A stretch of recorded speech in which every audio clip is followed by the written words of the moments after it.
Hello बच्चों, कैसे हैं आप सभी। आशा करता हूँ सभी अच्छे होंगे और स्वस्थ होंगे।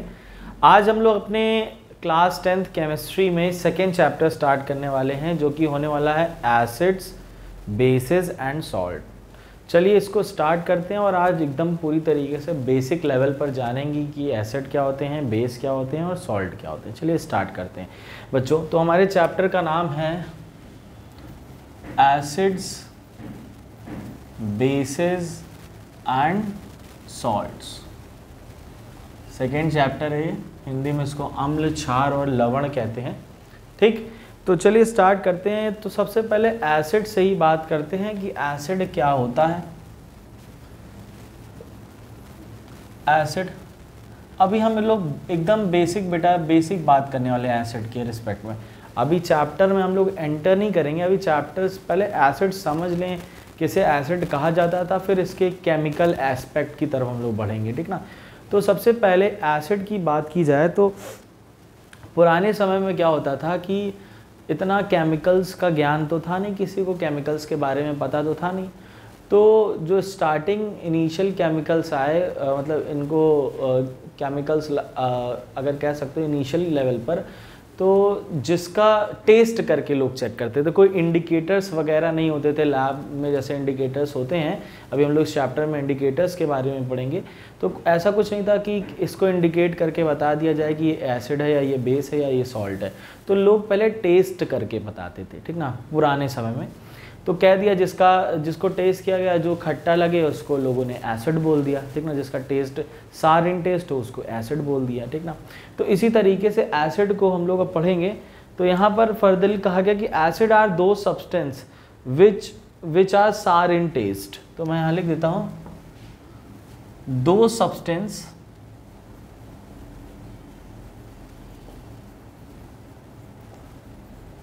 विच आर सार इन टेस्ट इज कॉल्ड एसिड। यानी अम्ल वे होते हैं जिनका अगर चखा जाए, जिनका स्वाद कैसा होता है, खट्टा होता है, सार होता है, ठीक ना। तो स्टार्टिंग में ये बात तो बहुत ठीक लगती थी। यानी स्टार्टिंग में ये सारी बातें जब हम लोग को बहुत ज़्यादा केमिकल के बारे में, जब इंडिकेटर्स के बारे में नहीं पता था, तब तक तो ठीक था। तो जितने भी छोटे छोटे एसिड, जितने भी ऑर्गेनिक एसिड हुआ करते थे, उनको टेस्ट करके बता दिया जाता था कि ये जनरल है। यानी ये जो इनको अगर टेस्ट करो कि जिसका स्वाद खट्टा आएगा, वो आप एसिड कह सकते थे, एसिड की कैटेगरी में रख सकते थे। लेकिन बाद में ऐसा नहीं हुआ बच्चों। जब तक इंडिकेटर्स डिस्कवर नहीं हुए तब तक ये बात चलती थी, उसके बाद नहीं हुआ। क्योंकि ऐसे भी एसिड है आप जिसको चख नहीं सकते हो, चखोगे तो आपकी जीभ बचेगी ही नहीं चखने लायक नहीं पे दोबारा रहोगे। तो ऐसा नहीं था। तो स्टार्टिंग लेवल पे हम लोग बेसिक लेवल पे पढ़ रहे हैं कि सबसे पहले एसिड क्या थे। अगर कोई बोले तो अगर कोई सबसे पहले एसिड के बारे में कोई बात करता है तो आपको क्या बोलना है, एसिड जो वे थे जो सबसे पहले जिनका टेस्ट कैसा था, सार था, ठीक ना, खट्टा था। ठीक, तो एग्जाम्पल के लिए अगर हम यहाँ पर कुछ एसिड लिखें तो आपके लिए जनरल नॉलेज के जैसा हो जाएगा। क्योंकि कुछ एसिड हैं ऑर्गेनिक एसिड है, ठीक ना, जिनमें अलग अलग तरीके के एसिड आपको देखने को मिलेंगे, अलग अलग सब्सटेंस है। जैसे सबसे पहले अगर हम बात करें एसिटिक एसिड की बच्चों, एसिटिक एसिड जो होता है वो विनेगर में पाया जाता है। विनेगर में क्या होता है बच्चों, एसिटिक एसिड होता है। कौन सा एसिड होता है, एसिटिक एसिड होता है विनेगर में, ठीक ना। दूसरे नंबर पे अगर हम एसिड की बात करें, सिट्रिक एसिड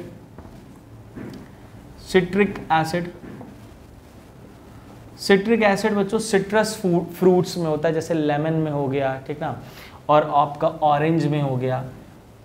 तो ये हो गया, ठीक ना, ऑरेंज, लेमन, ठीक ना, मौसमी जो होती है उसमें हो गया। यानी ये सिट्रस फ्रूट्स होते हैं। तो इसमें कौन सा एसिड पाया जाता है, सिट्रिक एसिड पाया जाता है। इसके बाद आता है टार्टरिक एसिड बच्चों, टार्टरिक एसिड।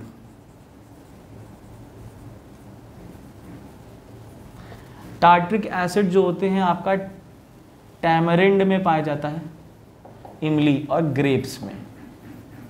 ये हमारा किस में पाया जाता है, टार्टरिक एसिड टैमरिंड और ग्रेप्स में। यानी कि इमली में आपका कौन सा एसिड होगा, टार्ट्रिक एसिड, ठीक ना। तो याद रखे रहना, ये सारे के सारे कैसे एसिड है बच्चों, ऑर्गेनिक एसिड है, जो कि बेसिक लेवल पर हम चक करके बता सकते थे, टेस्ट करके बता सकते थे इनिशियली, ठीक ना। इसके बाद अगर हम बात करें लैक्टिक एसिड की, तो लैक्टिक एसिड यानी कि डेयरी प्रोडक्ट, लैक्टिक एसिड जितने भी डेयरी प्रोडक्ट होते हैं, अगर हम एग्जांपल ले लें कर्ड या मिल्क में कौन सा एसिड होता है, लैक्टिक एसिड होता है, ठीक। इसके बाद हम बात करें मैलिक एसिड की,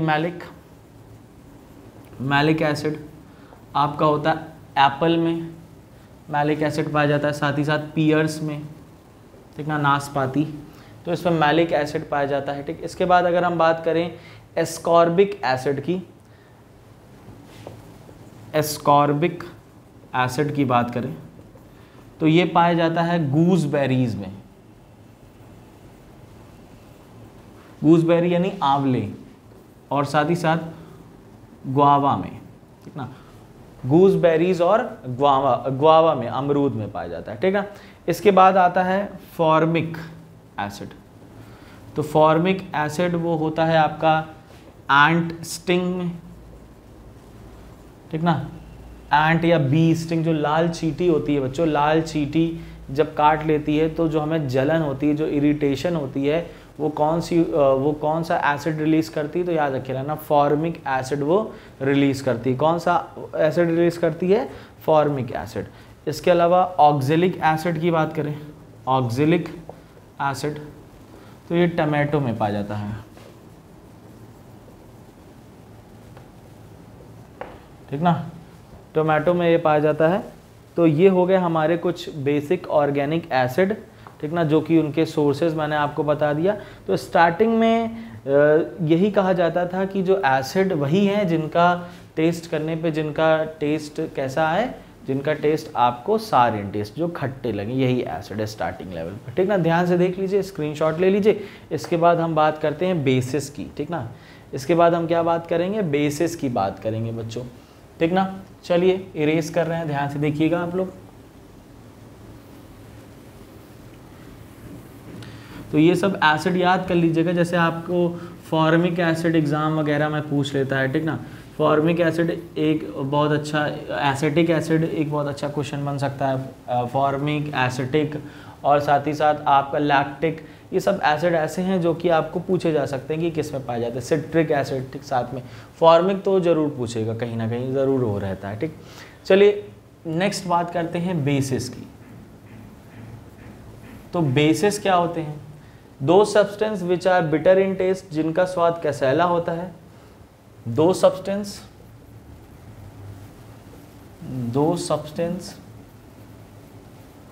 विच आर बिटर इन टेस्ट, जिनका स्वाद कैसा होता है, कसैला होता है, उसी को हम लोग क्या बोलते हैं, बेस कहते हैं। जैसे एग्जाम्पल की बात करें तो आप एग्जाम्पल में बिटर टेस्ट में क्या ले सकते हो, जैसे आप ले सकते हो आपका बेकिंग सोडा या बेकिंग पाउडर। बेकिंग सोडा की बात करूं तो बेकिंग सोडा जो होता है वो उसका टेस्ट हल्का सा क्या होता है, बिटर होता है। जब कभी आपने देखा होगा कि जब एसिडिटी वगैरह हो जाती है किसी व्यक्ति को, अगर घर में कोई ऐसी प्रॉपर दवाई वगैरह नहीं है, इनो जैसा कुछ, तो वहाँ पर बेकिंग सोडा खिला दिया जाता है, कहते हैं थोड़ा सा खिला के पानी पिला दिया जाता है, ठीक ना।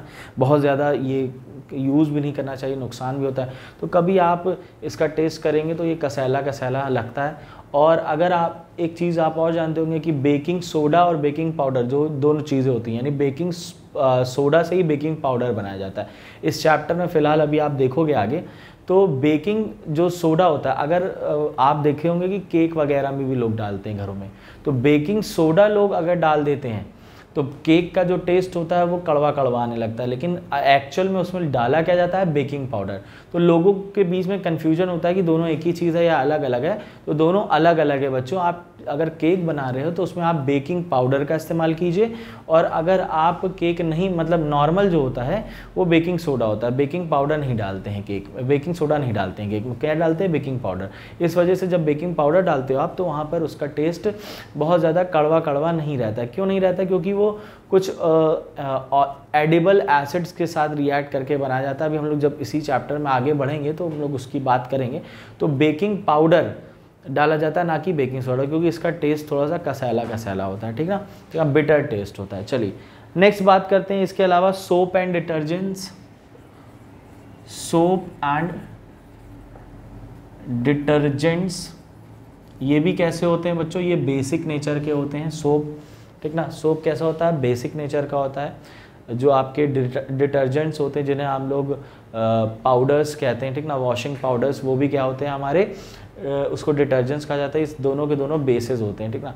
अगर आप इसको ऐसे फिलहाल टेस्ट तो करोगे नहीं, लेकिन इसका प्रॉपर्टी क्या होती है, बेसिस के जैसे होती है, क्योंकि इसमें बहुत ढेर सारे आप कह सकते हो कि बेसिस के कंपोनेंट मिलते हैं। जब हम लोग देखेंगे कैसे सोप फॉर्मेशन होता है, फिलहाल आगे के चैप्टर में है वो, तो वहाँ पे मैं आपको बताऊंगा। फिलहाल इंडिकेटर्स जब हम लोग पढ़ेंगे इसके आने वाले आगे वाली टॉपिक में, तो वहाँ पर आपको क्लियर हो जाएगा ये बेस क्यों है। क्योंकि आपको पता होगा कि जब हम लोग के शर्ट वगैरह पे, स्कूल वगैरह वाली शर्ट पे जब हम लोग टिफ़िन करते हैं, तो अगर सब्ज़ी गिर जाती है तो ऑयल और उसमें टर्मरिक दोनों रहती है, तो उसका कलर पड़ जाता है येलो येलो। तो इसको जब हम साबुन अप्लाई करते हैं शर्ट वगैरह पर, तो वो ब्राउन कलर की हो जाती है, रेडिश ब्राउन हो जाती है, कत्थई कलर का, ठीक ना। तो वो क्यों होता है, ये सारी बातें अभी हम लोग आगे पढ़ेंगे। तो आप सोप और डिटर्जेंट्स भी आपके क्या होते हैं, बिटर टेस्ट के होते हैं, ठीक ना। चलिए इनो आप जानते हो, इनो लोग इस्तेमाल करते हैं, ठीक ना, बिटर इन टेस्ट होता है ये भी। तो ये होता क्या है एक्चुअल में, ये होता है सोडियम बाइकार्बोनेट, सोडियम बाइकार्बोनेट होता है ये, NaHCO3 होता है, NaHCO3 सोडियम बाइकार्बोनेट का फॉर्मूला होता है। अब जैसे इनो वगैरह क्या होता है, आपको जैसे ट्राई भी लग रहा होगा दिमाग में कि एसिड, जब आप पेट में समस्या होती है, जब कोई ज़्यादा ओवर ईटिंग कर लेता है तो उसको एसिडिटी हो जाती है। तो एसिडिटी के लिए क्या किया जाता है, इनो पिया जाता है। तो इनो क्या करता है, बेस है और एसिड है, तो एसिड और बेस मिल करके एक दूसरे को न्यूट्रल कर देते हैं बच्चों। इस वजह से इनो का इस्तेमाल किया जाता है। इनो होता क्या है एक्चुअल में, सोडियम बाइकार्बोनेट होता है, जो कि एक तरीके का बेसिक नेचर रखता है, इसी से इनो बनाया जाता है, ठीक ना। इसके अलावा हम लोग देखेंगे डाइजीन, आपने खाई होगी, डाइजीन की गोलियां आती है, रंग बिरंगी रहती हैं। ये भी, ये मिल्क ऑफ मैग्नीशिया इसको कहा जाता है, मिल्क ऑफ मैग्नीशिया। ये भी लोग खाते हैं डाइजेशन पर्पस, यानी कि एसिडिटी को ख़त्म करने के लिए। तो ये इसमें होता है मैग्नीशियम हाइड्रोक्साइड, क्या होता है, मैग्नीशियम हाइड्रोक्साइड होता है ये, ठीक। तो इसको मिल्क ऑफ मैग्नीशिया कहा जाता है। डाइजीन की गोलियां रंग बिरंगी रहती हैं, आपने देखा होगा मार्केट में आती हैं। और इनको बोथ या हम इसको बोल सकते हैं, ये these are called antacids, these are called antacids. Antacids means क्या हुआ कि anti acid, anti of acids, मतलब कि जो एसिड का क्या करे, विरोध करे, जो एसिड का क्या करे, अपोज करे, वही है एंटासिड्स। यानी जब एसिडिटी ज़्यादा हो जाती है तो हम इनको कंज्यूम करते हैं, जिससे एसिडिटी कम हो जाती है। आपने बहुत तमाम ऐड देखे होंगे, टीवी पर आते रहते हैं आपके इनो से रिलेटेड और सारे रिलेटेड, ठीक ना। क्लियर है, इतनी बातें समझ में आ गई होगी, एंटासिड्स। चलिए बच्चों आगे बढ़ते हैं, हम लोग सॉल्ट के बारे में बात कर लेते हैं। किसके बारे में बात कर लेते हैं, सॉल्ट्स के बारे में बात कर लेते हैं। तो सॉल्ट्स क्या होते हैं बच्चों, ध्यान से देखिए, ये इसका स्क्रीनशॉट ले लिया होगा आपने। हम लोग इरेज करते हैं इसको, बहुत बेसिक लेवल पर मैं आपको बता रहा हूँ, ठीक है। तो सॉल्ट पर ध्यान देना, सॉल्ट का कैसे फॉर्मेशन होता है बच्चों, सॉल्ट्स। देखिए बच्चों, salts are the substances that are formed by the process of neutralization. These are the substances which formed by the process of neutralization. ये न्यूट्रलाइजेशन प्रोसेस से बनते हैं। अब ये न्यूट्रलाइजेशन प्रोसेस क्या होता है बच्चों, ध्यान से देखिएगा, ये न्यूट्रलाइजेशन प्रोसेस है क्या, ठीक ना। चलिए हम लोग इसको समझते हैं। अभी हम लोग जैसे बात भी कर रहे थे, जब कोई एसिड बच्चों बेस के साथ रिएक्ट करता है, जब कोई एसिड बेस के साथ रिएक्ट करता है तो रिजल्ट में बनता है सॉल्ट और साथ में बनता है वाटर। क्या बनता है? एसिड जब किसी बेस के साथ रिएक्ट करता है तो सॉल्ट और वाटर बनता है। तो अभी ये जो सॉल्ट बनेगा ये किससे बना है? एसिड और बेस के न्यूट्रलाइजेशन से बना है। यानी जब कोई एसिड के सामने बेस आता है तो वो एसिड के इफेक्ट को न्यूट्रल कर देता है। या आप उल्टा बोल लो, जब कोई बेस के सामने कोई एसिड आता है तो वो एक दूसरे के इफेक्ट को क्या कर देते हैं? न्यूट्रल कर देते हैं और रिजल्ट में क्या बनता है? सॉल्ट बनता है। तो तभी जब एसिडिटी होती है तो लोग इनो पीते हैं। इनो क्या है? बेसिक, और एसिडिटी हो गई क्योंकि हमारे अंदर भी कौन सा एसिड पाया जाता है? HCl पाया जाता है। तो ज़्यादा ओवर ईटिंग कर दी, HCl ज़्यादा रिलीज हो गया, एसिडिटी हो गई तो आपने इनो पिया। तो एसिडिटी को न्यूट्रल करने के लिए हमने क्या लिया? बेस लिया। तो दोनों मिल करके क्या हो गया? न्यूट्रलाइजेशन, तब आपको रिलीफ मिली। ठीक है, न्यूट्रल कर दिया, एक दूसरे के इफेक्ट को न्यूट्रल कर देते हैं। तो उसी तरीके से हमारा रिजल्ट के रूप में क्या बनता है? सॉल्ट बनता है। क्लियर है? एग्जाम्पल देखते हैं। जैसे मान लीजिए हमारे पास एक एसिड है HCl, हाइड्रोक्लोरिक एसिड इसको बोला जाता है बच्चों। हाइड्रोक्लोरिक एसिड होता है ये HCl। इसकी रिएक्शन हम एक बेस के साथ कराते हैं जो कि है NaOH। इसको बोलते हैं सोडियम हाइड्रोक्साइड। क्या बोलते हैं? Sodium hydroxide. इसके साथ रिएक्शन कराई, तो जैसे ही रिएक्शन कराई तो यहाँ से देखिए एक Na और एक Cl मिलकर के NaCl बना लिया, जिसको हम बोलेंगे सोडियम क्लोराइड यानी कॉमन सॉल्ट। एक तरीके का न्यूट्रल सॉल्ट होता है। इस चैप्टर में जब हम आगे डिटेल में पढ़ेंगे ना तो वहाँ बात करेंगे। तो क्लोराइड बन गया, सोडियम क्लोराइड बन गया, और साथ में ये H है और OH मिलकर के क्या बना लिए? वाटर, क्योंकि वाटर का कंपोनेंट ही होता है H और OH। ठीक, तो वाटर बन गया। तो ये हमारा होता है न्यूट्रलाइजेशन रिएक्शन, जहाँ पर एसिड के इफेक्ट को बेस ने कम कर दिया और रिजल्ट में सॉल्ट बना लिया। या आप कह सकते हो बेस के इफेक्ट को एसिड ने कम कर दिया है। दोनों एक दूसरे के साथ रिएक्ट करके न्यूट्रल बिहेवियर शो करते हैं और रिजल्ट में हमें क्या मिलता है? सॉल्ट और वाटर मिलता है। ठीक ना, ध्यान से देख लीजिए बच्चों, ध्यान से देख लिया होगा आप लोगों ने। तो एसिडिटी में हम क्यों बेसिक चीज़ लेते हैं? आपको रिजल्ट, आपको इसका जवाब मिल गया होगा। एसिडिटी में हम बेसिक चीज़ इसलिए लेते हैं क्योंकि जब एसिड बेस के साथ रिएक्ट करता है तो एक न्यूट्रल रिएक्शन शो करता है और उस न्यूट्रल रिएक्शन के रिजल्टेंट जो प्रोडक्ट होता है वो हमारा सॉल्ट होता है। इस वजह से हम लोग इसको सॉल्ट में पढ़ लें। तो सॉल्ट क्या है? सॉल्ट ऐसे सब्सटेंस होते हैं जो कि रिजल्टेंट होते हैं किसका? न्यूट्रलाइजेशन प्रोसेस का। न्यूट्रलाइजेशन प्रोसेस से ही बनते हैं। इसको हिंदी में कहते हैं उदासीनीकरण। ठीक ना, तो जब किसी अम्ल और क्षार की अभिक्रिया कराई जाती है तो हमें लवण और जल प्राप्त होता है। ठीक ना, तो उदासीनीकरण अभिक्रिया के फलस्वरूप क्या प्राप्त होता है? हमें लवण बनता है। ये कैसे बनता है? किसी अम्ल की अभिक्रिया जब क्षार के साथ करा दी जाए। तो हिंदी में भी मैंने आपको बता दिया। अब देखिए यहाँ पर अगर हम किसी सॉल्ट को स्टडी करते हैं बच्चों, किसी सॉल्ट को बहुत ज़्यादा स्टडी करते हैं, ध्यान से देखते हैं सॉल्ट के बारे में, तो सॉल्ट में दो बातें ध्यान में निकल के आती हैं। क्या? जो सॉल्ट होता है वो पॉजिटिव आयन जिसे हम कैट आयन कहते हैं और निगेटिव आयन जिसे हम एन आयन कहते हैं, इनके कॉम्बिनेशन से मिल करके सॉल्ट बनता है। हमेशा सॉल्ट की फॉर्मेशन में आपको दो आयन दिखाई पड़ेंगे, एक पॉजिटिव आयन दिखाई पड़ेगा और एक निगेटिव आयन दिखाई पड़ेगा। ठीक ना, पॉजिटिव आयन को हम कैट आयन कहते हैं, निगेटिव आयन को हम एन आयन कहते हैं। जैसे अगर हम एग्जाम्पल लें आपके सामने, यही जो बना है फॉर्मेशन NaCl। NaCl में आपको दिख क्या रहा होगा कि सोडियम के ऊपर होता है प्लस का चार्ज और Cl के ऊपर होता है माइनस का चार्ज। तो एक पॉजिटिव है, एक निगेटिव है, यानी एक कैट आयन है और एक एन आयन है। तो ये हो गया हमारा सॉल्ट। और जहाँ पर पॉजिटिव और निगेटिव आयन मिलेगा इसको हम हमेशा आयोनिक कंपाउंड कहते हैं। क्या कहते हैं बच्चों? Ionic compound. ये किस तरीके का यौगिक होगा? एक आयनिक यौगिक होगा, क्योंकि इस पर एक प्लस और माइनस का चार्ज है। क्लियर है बात ना? तो बच्चों ये पॉजिटिव और निगेटिव आप समझ रहे हो कि जैसे मैंने पहले भी बताया, सोडियम का एटॉमिक नंबर होता है 11। इलेक्ट्रॉनिक कन्फिग्रेशन बनाएंगे तो 2,8,1 आएगा। क्लोरीन का होता है 17, इसका बनाएंगे 2,8,7 आएगा। आउटर मोस्ट शेल में आपको 1 इलेक्ट्रॉन दिख रहे हैं। ऑक्टेट कंप्लीट करने के लिए क्या टेक्निक होती है या क्या रूल होता है? ऑक्टेट कंप्लीट करने के लिए आउटर मोस्ट शेल में 8 इलेक्ट्रॉन होने चाहिए। तो इसके पास क्या क्या पॉसिबिलिटीज़ है कि या तो ये अपना 1 इलेक्ट्रॉन किसी को डोनेट कर दे या 7 इलेक्ट्रॉन कहीं से गेन कर ले।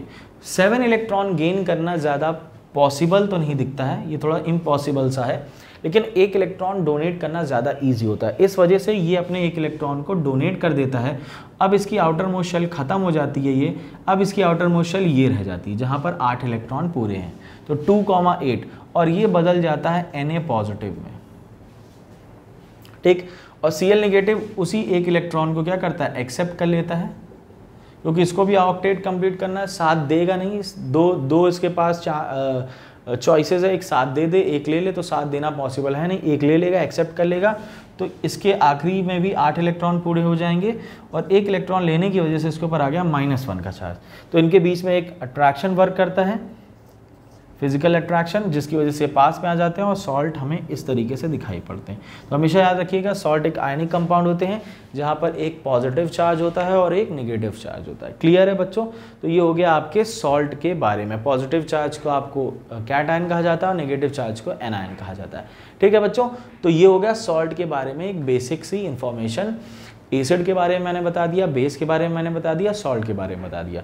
ये सारी बेसिक इन्फॉर्मेशन है बच्चों, आपको सिर्फ बेसिक लेवल पर बताया जा रहा है। अभी चैप्टर के बारे में हम लोग चैप्टर से रिलेटेड एसिड, बेस और सॉल्ट की डेफिनेशंस को नहीं कवर किए हैं, ठीक ना। तो एक एक करके हम लोग डिस्कस करेंगे। पहले एसिड पढ़ेंगे हम लोग अब, ठीक ना, फिर बेस पढ़ेंगे, फिर सॉल्ट पढ़ेंगे, लास्ट में 3 स्टेप में पढ़ेंगे इस चैप्टर को। और हाँ, इसके बाद जो हमारी नेक्स्ट वीडियो होगी वहाँ पर हम लोग इंडिकेटर्स के बारे में पढ़ेंगे कि इंडिकेटर्स क्या होते हैं, ठीक। तो चैप्टर हम लोग इसके बाद शुरू करेंगे। ये इंट्रोडक्शन था कि आप जान जाओ एसिड, बेस और सॉल्ट होता क्या है। तीनों की केमिकल डेफिनेशंस अभी अलग अलग होने वाली हैं, ठीक ना बच्चों।